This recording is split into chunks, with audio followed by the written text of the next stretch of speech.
C'est le lieu de le redire, assurément, notre pays, le Sénégal, marche sur la tête. Ici, on fait flèche de tout bois à propos de tout.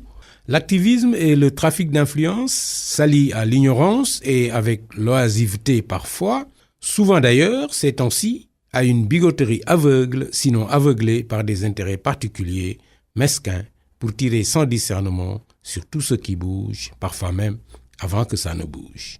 Et ça transforme notre naguère si élégante nation, avant-gardiste en bien des points, en une foire risible au conservatisme en tout genre. Rihanna, mais dites donc, faut-il manquer de combat à mener à ce point?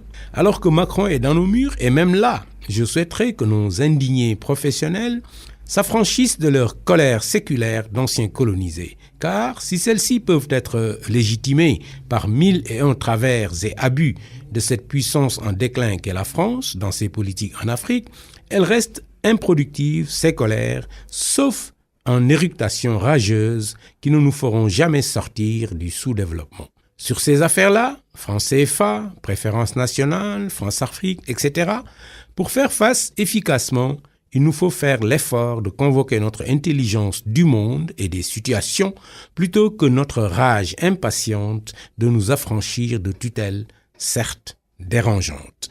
Être pragmatique pour se donner de réelles chances de gagner ces combats plutôt que colérique pour les perdre à coup sûr. Pour ma part, je ne macroniserai pas aujourd'hui parce que sous cette même rubrique, que ce soit sur ses accointances avec la finance internationale en tant que candidat à la présidentielle déjà, ou ses déclarations intempestives sur notre démographie trop vigoureuse à son goût, j'ai déjà donné, et plus qu'une fois. Revenons donc à notre Rihanna, cette mobilisation risible dont nous nous garderons bien de rire, chers auditeurs, et pour cause. Hier seulement, la Mauritanie tire comme du gibier un pêcheur guetndarien à mort. Où étaient ces activistes, laïcs comme Bigot? Aucune manifestation, aucune conférence de presse, presque rien sur les réseaux sociaux. Avant-hier, 13 Sénégalais froidement abattus à Bofa-Bayotte, au risque de voir plusieurs années d'efforts et d'avancées vers la paix remise en cause, le redécollage économique de la Casamance chahuté.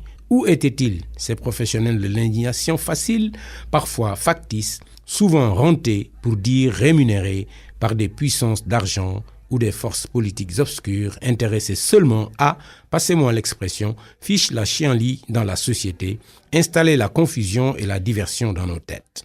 En effet, occupés à courir derrière l'ombre de Rihanna, dans cette clameur assourdissante, nous n'entendrons et ne verrons bien sûr rien venir de ce qui nous guette comme dangers internes ou externes.